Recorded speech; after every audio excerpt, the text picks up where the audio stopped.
네, 오늘부터는 이제 고린도 전서를 한 장씩 나갈 수 있도록 하겠습니다. 이 고린도 전서는 언제 쓰여졌느냐 하면 사도 바울이 썼는데요. 사도 바울은 선교 여행을 3번에 거쳐서 선교 여행을 했습니다. 1차에 소아시아 지역을 간단하게 돌았고 2차에는 이제 유럽까지 진출을 해서 유럽, 그리스, 아테네, 마케도니아 지역을 이제 전도를 하게 됩니다. 그리고 3차에는 다시 소아시아 에베소를 중심으로 해서 에베소 교회에서 전도를 오랫동안 체류하면서 말씀을 가르치는 전도를 하게 됩니다. 그리고는 이제 로마로 가게 되는데요.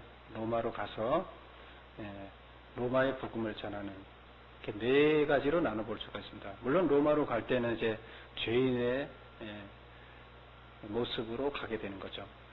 근데 지금 이 로마서는 지금 고린도 전서는 고린도 전서 후서 이렇게 2편으로 고린도서가 써져 있는데요. 편지예요. 로마로 가기 전에 우리가 지난번에 봤던 로마서는 어디에서 썼다 그랬죠? 고린도에서 썼다 그랬어요. 고린도.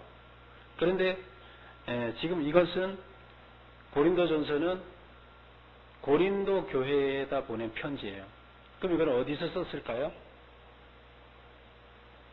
고린도 교회에다가 썼는데 2차 선교 여행을 하고 2차 선교 여행 때 고린도를 전도를 했어요. 그리고 고린도 교회를 세웠어요. 그리고 3차 선교 여행, 3차 선교 여행은 에베소서에서 3년 동안 체류했다 그랬죠. 그래서 에베소서의 교회에서 3년 동안 있으면서 고린도 교회에 편지를 보낸 겁니다. 2차 선교 때 개척한 교회인 고린도 교회에다 편지를 써보냅니다. 근데 고린도 교회에 편지를 써보내는 계기는 뭐냐면 고린도 교회에 문제가 많다 하는 이야기를 들었어요. 문제가 많다는 이야기를 듣고 그냥 있을 수가 없잖아요. 그렇다고 뭐 지금처럼 비행기 타고 왔다 갔다 할 수 있는 상황도 아니고 그때는 굉장히 교통이 불편하고 시간도 많이 걸리고 했죠. 그래서 편지로 그곳에 써서 문제를 해결하기 위해서 편지를 씁니다. 물론 4번에 거쳐서 편지를 썼다고 해요. 근데 그 중에서 잘 전달이 안 돼서 지금까지 남아있는 건 이제 2개만 남아있는 걸로 이렇게, 그리고 2가지만 전달이 된 걸로 이렇게 알고 있습니다. 그래서 성경에도 고린도에 보낸 편지는 전서와 후서 이렇게 2통으로만 남아있습니다. 그래서 고린도 지역은 어떤 지역이었죠? 우리가 앞에서도 잠깐 봤었는데 고린도 지역은 유럽 지역이에요. 성경에서 사도 바울이 1차 전도 때 소아시아 지역만 이렇게 먼저 했고 2차 지역 때 그 빌립보 교회에 빌립보에서 어떤 사람이 마케도니아 지역에 있는 어떤 사람이 손짓을 해서 오라 그래서 유럽 쪽으로 배를 타고 건너가게 되죠. 거기가 이제 빌립보입니다. 마케도니아 지역의 빌립보. 거기서 전도를 하고 아래쪽으로 내려와서 맨 아래쪽으로 내려오면 거기에 있는 곳이 이제 바로 고린도 교회입니다. 그래서 고린도 교회에 고린도를 전도하고 그리고 돌아오게 되는 거죠. 근데 그 고린도는 항구 도시였습니다. 그때 당시에는 항구 도시가 비행기가 없었기 때문에 배가 정착하는 항구 도시는 아주 발전한 도시였어요. 그래서 이때 당시 로마가 세계 중심지였기 때문에 로마로부터 배가 들어오는 지역은 아주 큰 도시가 됐습니다. 근데 그 중에 이 고린도가 로마에서부터 배를 타고 바로 건너오면 첫 번째 정착하는 지역이 바로 이 고린도예요. 그래서 고린도 지역은 로마로 가는 사람, 오는 사람들이 항상 많이 있는 지역이고 항구 도시다 보니까 상인들도 많았고 외부 사람들이 많았습니다. 또 그러면서 전 세계의 종교란 종교는 다 모였고 우상이란 우상은 다 모였습니다. 그리고 가장 타락한 대표적인 도시 중에 하나가 또 고린도 교회였습니다. 이제 사람들이 많이 모이고 종교도 많이 오고 상인들이 많이 모이고 돈이 모이고 하다 보니까 결국 거기에는 이제 타락이 오게 되는 거죠. 그래서 고린도 교회가 문제가 많을 수밖에 없었던 것은 바로 이런 문제가 많을 수밖에 없었던 요인들이 다 있는 거예요. 그러다 보니까 거기에 개척한 교회들 안에도 내부적으로 문제가 많다는 이야기가 들려오고 있습니다. 근데 물론 그 문제는 여러 가지 문제가 있었어요. 한 가지 문제만이 아니에요. 여러 가지 문제가 있었는데 그 문제들에 대해서 하나하나 사도 바울은 써나갑니다. 그래서 사도 바울이 그 교회에 대해서 이런 문제는 이렇게 해라, 이런 문제는 이렇게 해라 하는 것을 우리가 읽어 나가면서 교회가 어떻게 해야 되는지, 우리가 어떻게 살아야 되는지, 부딪히는 오늘날의 문제들을 어떻게 해결해야 되는지 그곳에서 우리가 살펴볼 수 있습니다. 그래서 오늘은 그 첫 번째 시간으로 첫 번째는 인사말을 하고 첫 번째 하는 이야기는 교회의 분열에 대해서 이야기를 합니다. 그래서 교회가 분열하고 있다는, 교회가 분열되었다는 얘기를 들었다.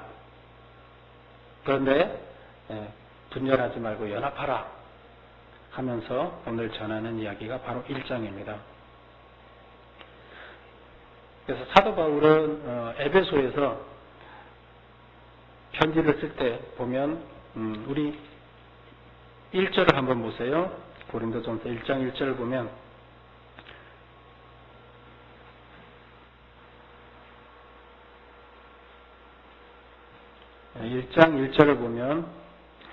하나님의 뜻을 따라 그리스도 예수의 사도로 부르심을 받은 바울과 형제 소스테네, 이렇게 해서 동역자 소스테네와 같이 이 편지를 쓴다 이렇게 하고 있고요. 그 다음에 대상은 2절에 보면 누구한테 쓰는 걸로 되어 있느냐? 고린도에 있는 하나님의 교회 곧 그리스도 예수 안에서 거룩하여지고 성도라 부르심을 받은 자들과 또 각 처에서 우리의 주 곧 그들과 우리의 주 되신 그리스도의 이름으로 부르는 모든 자. 이 얘기는 다시 뭐냐 하면 고린도 교인과 교인을 대상으로 편지를 보내지만 그 외에 하나님을 믿는 모든 사람들도 이것을 읽기를 바란다, 이런 내용입니다. 그리고 이어지는 이제 4절부터 9절까지는 감사의 이야기를 하고 있습니다. 감사의 얘기는 뭐에 대한 감사냐? 그리스도를 기다리는 사람들이 됐다. 여러분들은 이제 그전에는 아니었는데 지금은 그리스도를 기다리는 사람들이 됐다. 그래서 그것을 감사한다. 그리고 지금 고린도 교회에 있는 여러분들은 앞으로 그리스도가 나타났을 때, 예수님이 다시 나타났을 때, 지금 이것은 뭐예요? 재림을 얘기하고 있는, 재림이라는 건 뭐죠? 하나님 나라가 완성됐을 때를 얘기합니다. 하나님 나라가 완성됐을 때 여러분들은 책망받을 것이 없는 견고한 자로 하나님께서 세우시리라고 이렇게 본다. 이제 이런 이야기를 하면서 편지를 시작합니다. 그리고 이제 10절서부터 본론으로 들어갑니다. 우리 10절을 다 같이 한번 읽어볼게요. 시작. 형제들아, 내가 우리 주 예수 그리스도의 이름으로 너희를 권하노니 모두가 같은 말을 하고 너희 가운데 분쟁이 없이 같은 마음과 같은 뜻으로 온전히 합하라. 그래서 분쟁 소식을 그로의 집안 사람들 편에 분쟁 소식을 들었다고 얘기를 합니다. 그런데 그 분쟁은 어떤 분쟁이냐면 12절에 보면 나는 내가 이것을 말하거니와 너희가 각각 이르되 나는 바울에게, 나는 아볼로에게, 나는 게바에게, 나는 그리스도에게 속한 자라 한다는 것이니, 이 파벌이 나눠진 겁니다. 어떻게 나눠졌느냐? 바울파, 아볼로파, 게바파, 그리스도파. 그래서 바울은 이제 사도 바울을 얘기하는 거고, 아볼로는 아볼로에 대해서는 한번 들었죠. 에베소에 왔던 선지자였는데 거기에서 그 사도 바울 일행과 만났습니다. 근데 사도 바울 일행한테 만났을 때 아볼로는 선교를 하는 사람이었는데 어떤 선교를 했냐면 예수에 대해 전혀 모르는 선교사였어요. 예수에 대해서 모르니까 뭘 전해요? 유대교 율법을 전하는 사람이죠. 그리고 어디까지 아느냐 하면 세례 요한이 물로 세례를 주는 것만 알아요. 그래서 거기까지를 전하는 사람이 아볼로였어요. 그런데 사도 바울과 함께 있던 브리스길라와 아굴라 부부가 있죠. 근데 그 부부가 사도 바울한테 배웠기 때문에 당신이 알고 있는 것은, 당신이 선교한다고 알고 있는 그것은 좀 아직 다 아는 것이 아니다. 잘못 알고 있다. 그래서 좀 더 알아야 된다. 그래서 예수님의 복음에 대해서, 예수님과 복음에 대해서 이제 자세히 일러줬습니다. 그랬던 사람이 아볼로예요. 그래서 사도 바울 그 선교단으로부터 이야기를 들었고, 그 다음에 그때 그 교육을 받고 자기가 고린도 지역으로 가기를 원한다고 했어요. 그래서 이미 그 고린도 지역으로 보내면서 그쪽 지역에서 이 친구들을 잘 맞아주기를 이렇게 교육을 했어요. 이미 그 2차 선교를 했던 지역이기 때문에 사도 바울이. 그래서 그 후에 이제 아볼로가 간 거죠. 사도 바울이 교회를 만들어 놓고 아볼로가 그 다음에 거기 가서 전도를 다시 한 거죠. 그리고 게바는 누구죠? 게바의 다른 이름은 이제 베드로예요. 베드로. 12사도 중에 한 사람 베드로를 게바라고 부릅니다. 그 다음에 그리스도는 누구예요? 예수님. 그래서 자기들은 나는 바울 추종자고, 나는 아볼로 추종자고, 나는 베드로 추종자고, 이런 식으로 이게 다 나눠졌어요. 파가 나눠졌어요. 근데 이 파 나눠진 기본적인 그 구분이 뭘로 주로 나눠졌나 하면 세례 주는 걸로 나눠졌어요. 그래서 나는 아볼로한테 세례를 받았고, 뭐 이런 식으로. 그래서 바울, 아볼로, 그 다음에 베드로는 베드로한테는 이렇게 각각 세례를 받았지만 그리스도한테는 세례를 받지 않았잖아요. 근데 이 사람들은 예수님 못 봤잖아요. 그럼 이거 그리스도는 뭐예요? 나는 이 세계에 속하지 않는다. 그래서 나는 그리스도파다. 이렇게 하면서 파가 4개나 나눠졌어요. 그리고 자기 4개들끼리 자기네들이 옳다고 안에서, 교회 안에서 세력 다툼을 하고 있습니다. 그러니까 교회가 하나가 되어야 되는데 교회가 다 분열이 된 거죠. 교회가 커가면 항상 이 분열이 생깁니다. 근데 이 분열은 하나님이 계시지 않기 때문에 이제 분열이 일어나는 겁니다. 그 안에 하나님이 있지 않기 때문에 분열이 일어나는데, 사도 바울은 이렇게 질문합니다. 너희는 누구의 이름으로 세례를 받았느냐? 사도 바울의 이름으로 너희가 세례를 받았느냐? 아볼로의 이름으로 세례를 받았느냐? 여러분 세례 받을 때 누구의 이름으로 받습니까?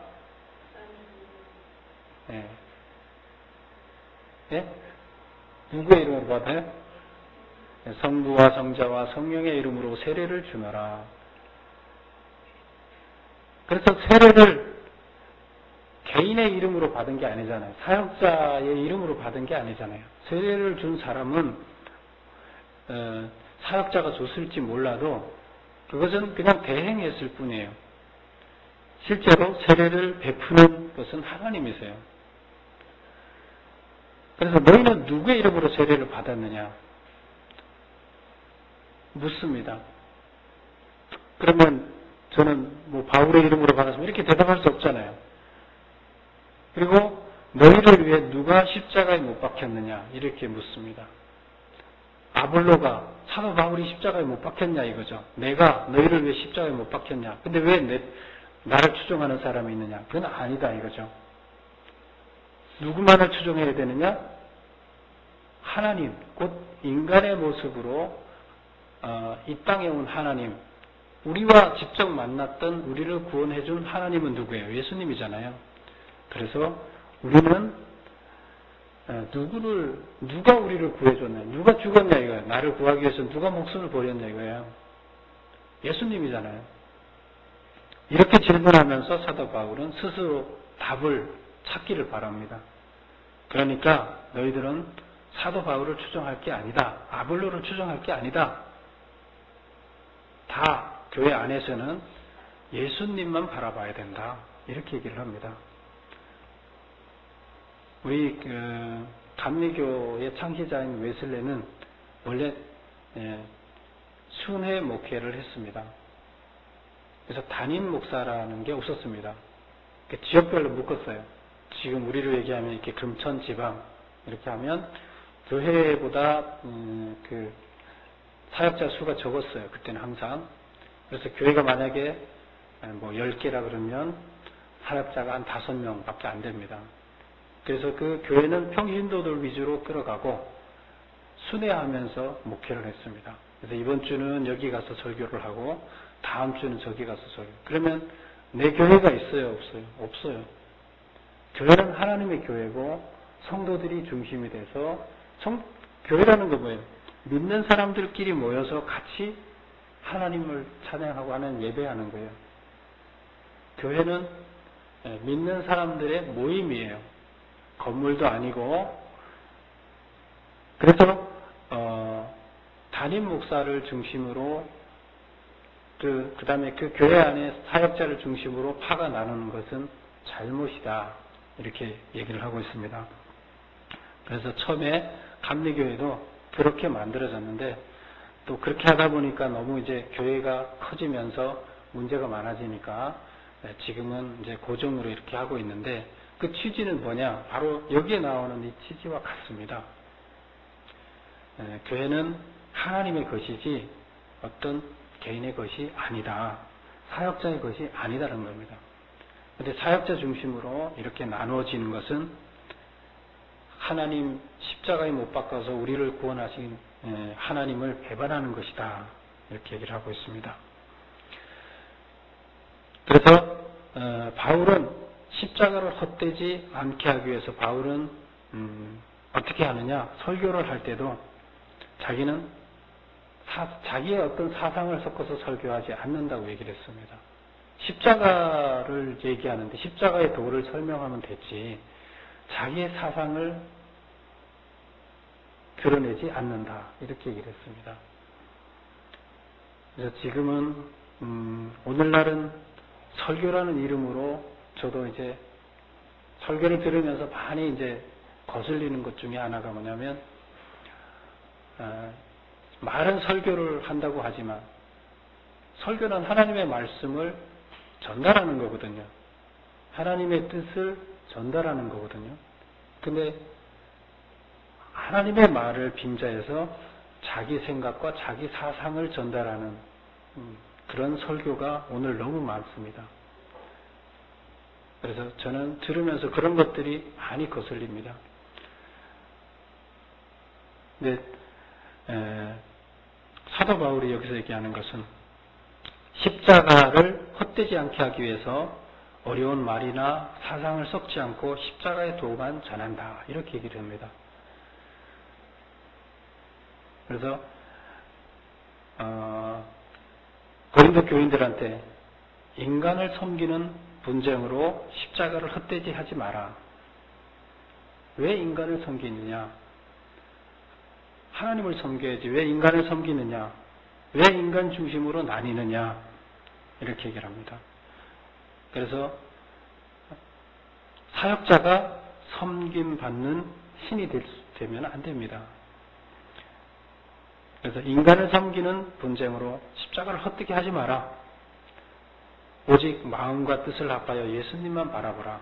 다 예수님이 우리를 위해서 십자가에 돌아가신 것을 기억하고 그런 마음 하나로 많은 사람들을 구원하기 위해서 힘을 합쳐서 십자가의 도를 전해야 될 거 아니냐. 십자가의 도라는 건 뭐예요? 십자가의 도는 곧 구원이죠. 구원의 이치죠. 어떻게 하면 구원받는다? 그것을 복된 소식이라 그래서 죽을 수밖에 없는 우리에게 생명을 다시 주는 희소식이라 그래서 복된 소식, 복음. 그 복음을 전하는 분은 바로 그리스도. 그래서 이게 다 같은 얘기입니다. 십자가의 도, 구원의 이치, 복음, 그리스도.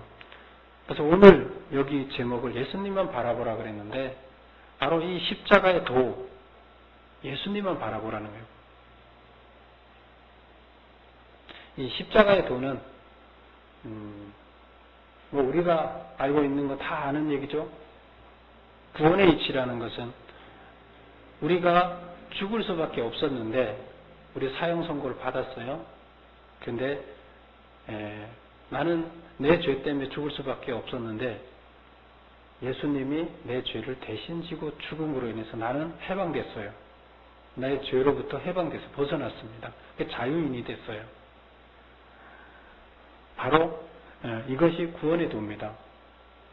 그래서 이것을 우리는 예수님이 십자가에서 우리의 죄를 지고 달리셨다 그래서 십자가의 도라 이렇게 표현을 합니다.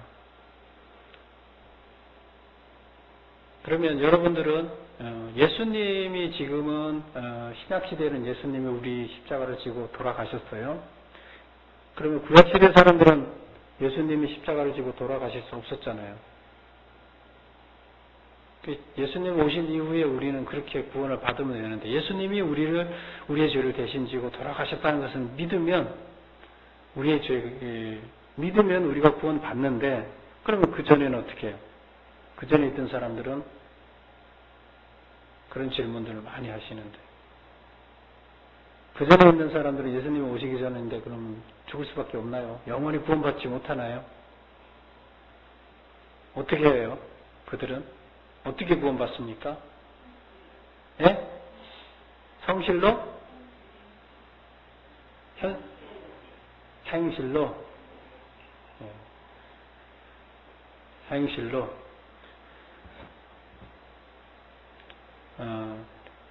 우리가 구원이라는 것은 여기서 예수님을 통해서 구원받는다는 얘기는 다시 얘기하면 우리 로마서에서 쭉 배워왔지만 내 스스로 구원받을 수 없다는 것을 강조합니다. 우리는 죄를 졌기 때문에 내가 스스로 내 노력으로 구원받을 수 없어요. 그러면 내 행실로 내가 구원받을 수 있을까요? 내가 어떻게 몸부림쳐서 받을 수 있을까요? 못 받습니다.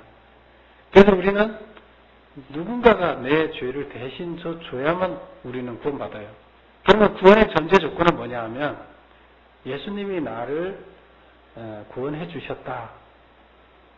내가 예수님이 나를 구원해 주셨기 때문에 내가 구원받을 수 있다는 전제 조건은 뭐냐면 내가 내 스스로 내 노력으로 내 힘으로 저는 구원받을 수 없는 존재입니다 하는 것을 확신하고 고백을 해야 됩니다.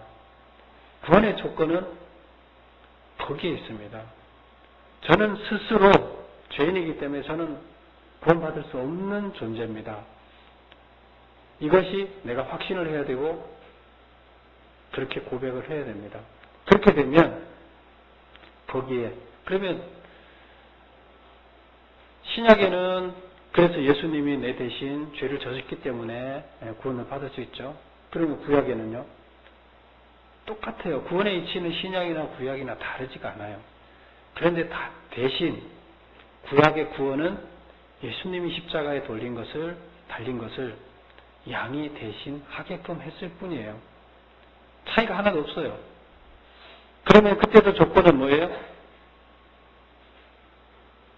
구약이나 신약이나 하나님이 막 왔다 갔다 하시는 분이 아니고요. 법칙을 바꾸는 분도 아니에요. 그러면 구약에는 양이 대신 조건이 있죠. 지금도 조건이 뭐라 그랬어요?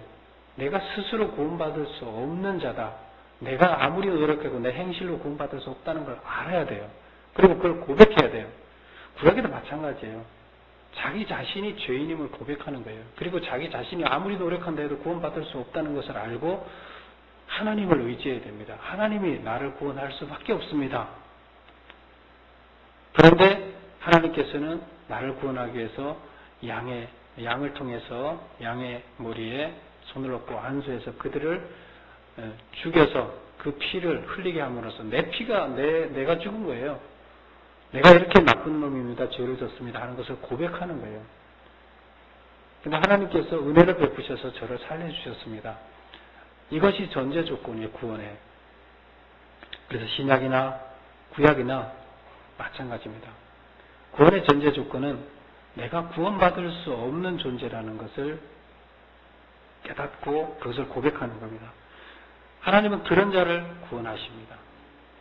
지금 그런 자를 구원하시기 위해서 돌아가신 분이 예수님이세요. 그래서 우리를 죽음에서부터 사형 형장에서부터 우리를 구원해준 그분만을 생각해야지. 그리고 우리는 다 연합해서 그분을 전하는 삶을 살아야지 되지 않느냐 이 얘기입니다. 근데 이 십자가의 도가 우리는 믿는 우리들한테는 여러분은 이게 지금 믿어지죠? 다 믿어지잖아요. 그래서 교회 나오는 거잖아요. 그런데 유대인들은 믿지 않습니다. 그리고 이때 당시에 헬라인들도 이것을 믿지 않습니다. 그래서 이렇게 얘기합니다. 멸망당하는 자가 보기에는 이 구원의 도는 미련한 것이에요. 사도 바울이 이렇게 얘기를 하고 있습니다. 멸망당하는 자가 보기에는 구원받지 못하는 자를 얘기하는 거죠. 그러나 구원받는 자가 보기에는 이 지금 십자가의 도는 하나님의 구원의 능력이에요. 우리는 구원받는 자잖아요. 구원받는 자인 우리들이 보기에는 이 십자가의 도는 하나님의 구원의 능력인데 그러나 유대인들은 믿지 않습니다. 유대인들은 뭘 믿습니까? 율법을 믿습니다. 율법은 뭐예요? 내 노력으로 내가 구원을 받을 수 있다예요. 예수님 필요 없다는 거예요. 예수님 십자가에 죽을 필요 없다는 거예요. 그거 안 믿어도 내가 율법을 잘 지킴으로 나는 구원을 받는다. 틀리죠? 그러니까 자기가 잘난 맛에 구원받아요. 근데 하나님은 절대로 인간이 자기가 잘난 맛에 구원받는다 하는 사람은 구원하지 않는다는, 구원할 수가 없다는 거예요. 그게 정반대되는 거죠. 지금 분쟁하는 사람들은 뭐예요? 자기가 잘났다고 자기네가 맞다고 지금 얘기하는 거잖아요.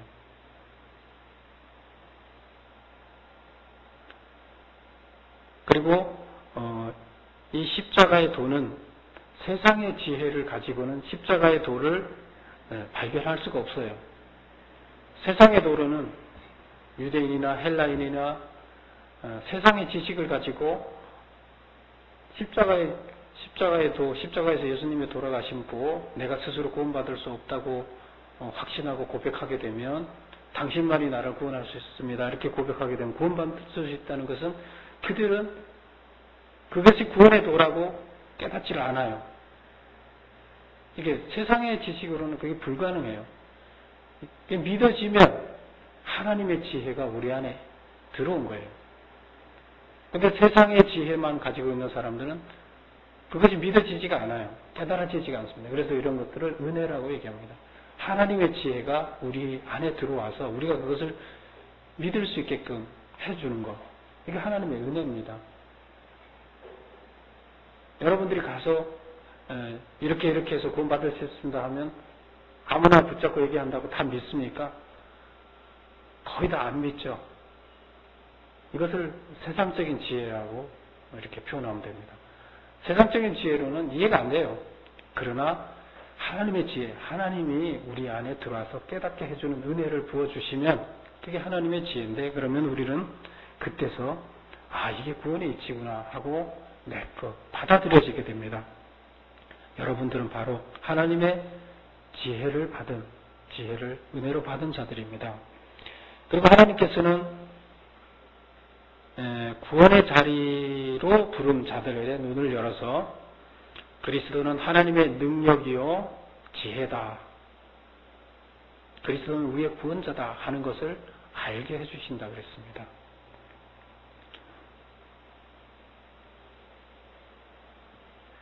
세상에는 쓸모없어 보이는 자들이 많습니다.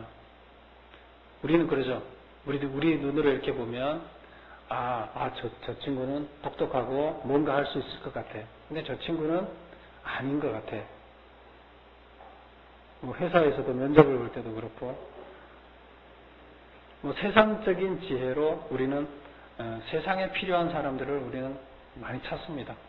기업은 기업대로 자기들이 필요한 사람을 찾고, 그럼 예수님이 구원을 위해서 찾는 사람들은 어떤 사람이냐는 거죠. 회사는 회사에 필요한 사람을 찾아요.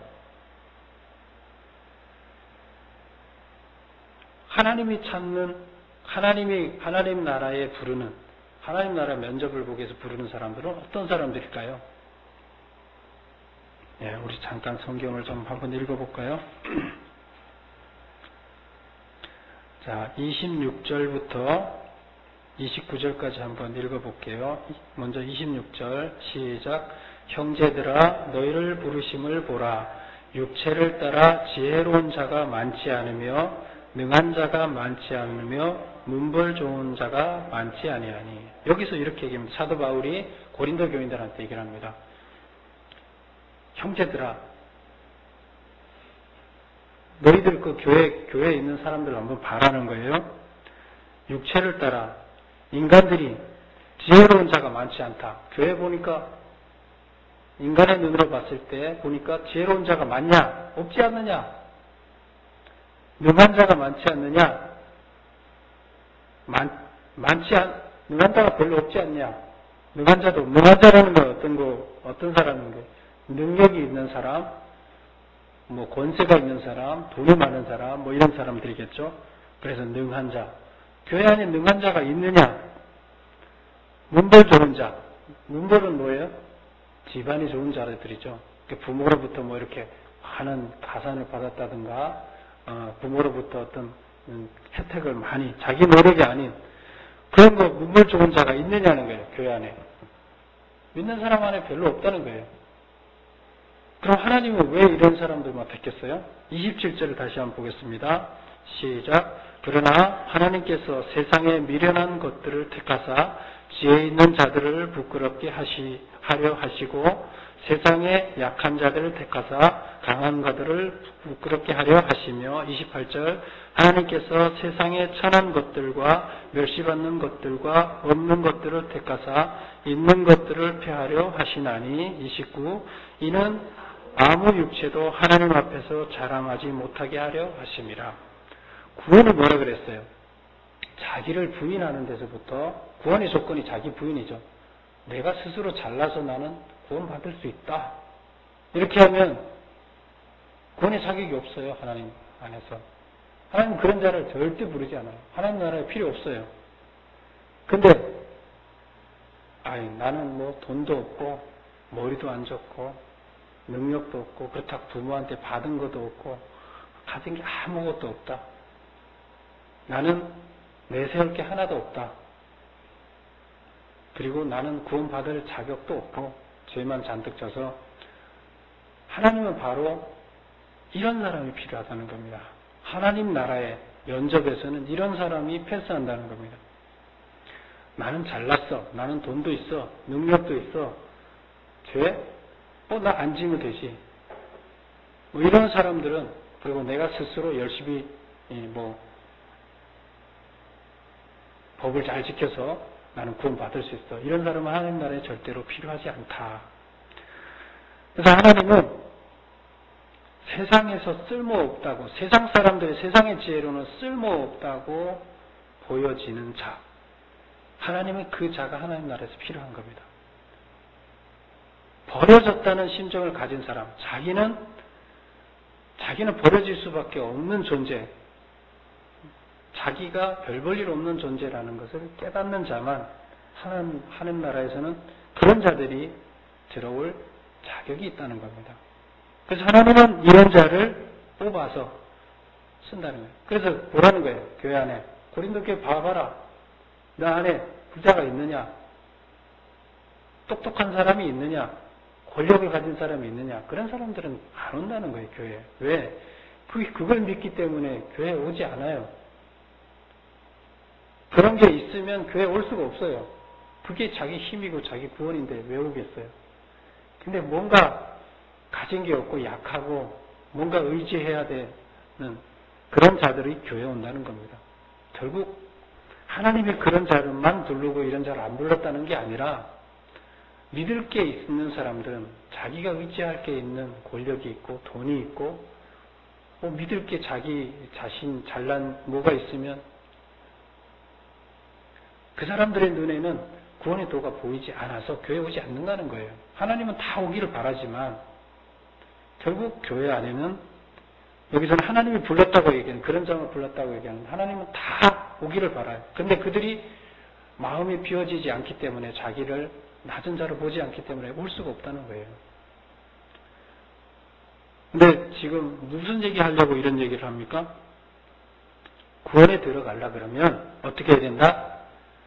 너 잘난 게 하나도 없지 않느냐? 자랑할 게 하나도 없지 않느냐? 그리고 하나님은 그런 자만 부르는데 너 스스로 잘났다고 팝을 만들어서 너네가 옳다고 지금 그러고 있으면 누가 구원받을 수 있느냐? 그건 아니다. 그래서 스스로 팔을 만들어서 자기네가 잘났다고 다투면 하나님이 부르는 자들이 아니다. 하나님을 배반하는 거다. 십자가에서 너희들을 구원하기 위해서 돌아가신 그분을 배반하는 거지 절대로 그런 짓 하면 안 된다. 그리고 너희들이 잘난 게 없기 때문에 자랑할 게 없다. 뭐만 자랑해라? 예수님만 자랑해라. 예수님만 바라봐라. 이런 얘기를 합니다. 그래서 교회 분열된 교회에 대해서 교회 분열은 뭐예요? 자기가 잘났다고 해서 분열된 거예요. 자기들이 맞다고 생각해서 분열된 거예요. 그런데 바울은 이렇게 얘기합니다.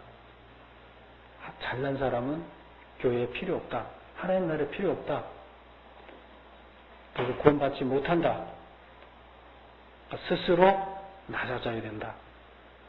그리고 다시 연합해라. 이렇게 이야기하고 있습니다. 오늘날 우리들은 교회에서 바로 신앙생활을 한다는 것은 이렇게 자기를 부인하고 낮아지는 겁니다. 이렇게 될 때 하나님의 나라에 들어갈 면접에 통과할 수가 있습니다. 여러분들은 스스로 십자가의 도를 바라고 하나님만 바라보고 그리스도만 바라보고 자기 스스로 낮아져서 하나님 나라의 시험에다 통과하시기 바랍니다. 기도하겠습니다.